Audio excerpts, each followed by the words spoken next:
Olá! O assunto desse vídeo é a importância do aterramento em estruturas metálicas em eventos temporários.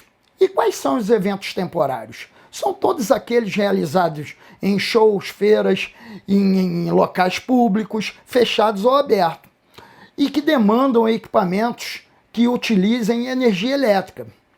Aqui nesse vídeo eu vou mostrar para vocês a importância do aterramento temporário nesse tipo de evento.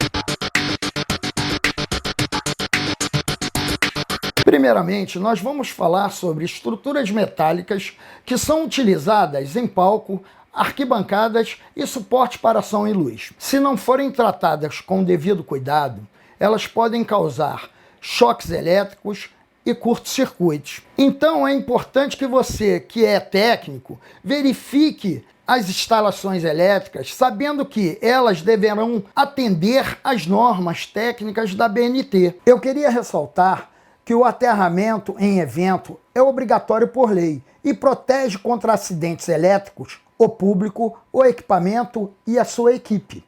Eu devo lembrar a você que esse sistema de aterramento não necessita de um tratamento como o dado a um sistema de aterramento fixo. Por quê? O sistema vai oferecer um caminho seguro e controlado, de baixa impedância, em direção ao terra para as correntes induzidas e descargas elétricas, que não deveriam ser caminho para essa corrente, como carcaças ou estruturas metálicas, por exemplo.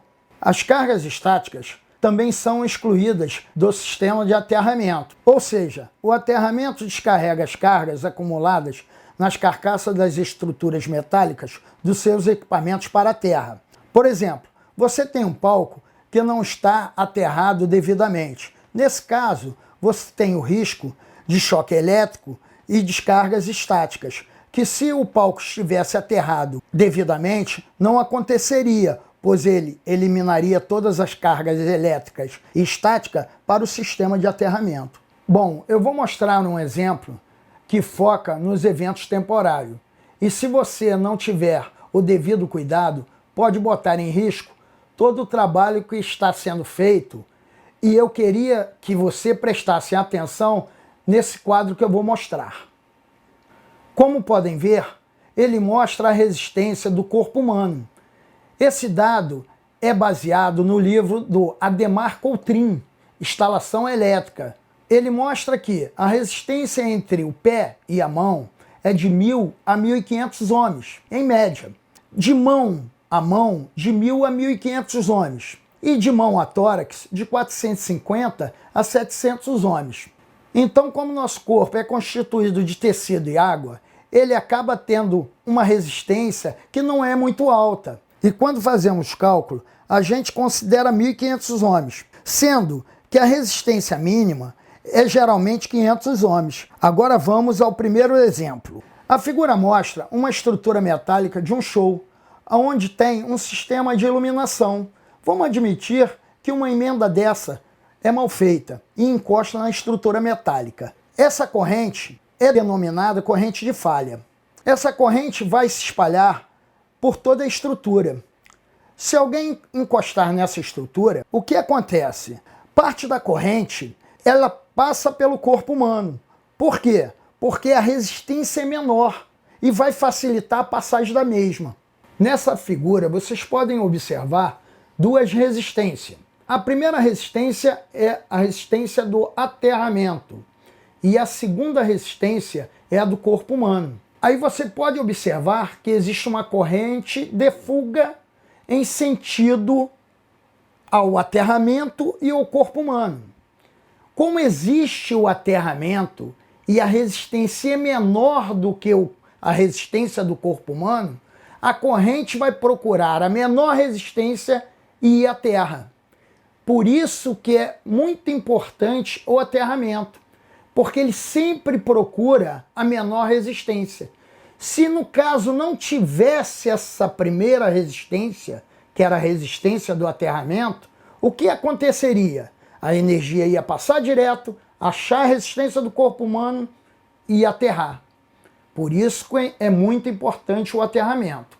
Vocês podem observar nesse exemplo. Existe a norma 5410, que trata das instalações elétricas de baixa tensão, e a NBR 13570, que trata de instalações elétricas em locais de grande público, a fim de garantir seu funcionamento adequado e a segurança das pessoas em eventos temporários. Essa norma estabelece que, nas instalações temporárias, o esquema de aterramento adotado pode ser TN ou TT, sendo que TN é um ponto da alimentação diretamente aterrado ao neutro, e o terra e neutro são comuns. TT é aquele sistema de aterramento onde cada ponto da instalação recebe uma haste de aterramento. Outro detalhe que eu gostaria de deixar claro para você, não é só a estrutura que deve ser aterrada, e sim todas as tomadas de corrente devem possuir o terminal de terra. Então, pessoal, as instalações elétricas em eventos temporários devem ser feitas com muito cuidado e sempre seguir as normas da ABNT. Sempre tenha consciência de que o evento, seja lá qual for, envolve vidas humanas, inclusive a sua e de sua equipe. Então, ao montar o seu evento, você deve ter consciência da sua responsabilidade profissional e fazer sempre o que é correto. Um grande abraço e até a próxima.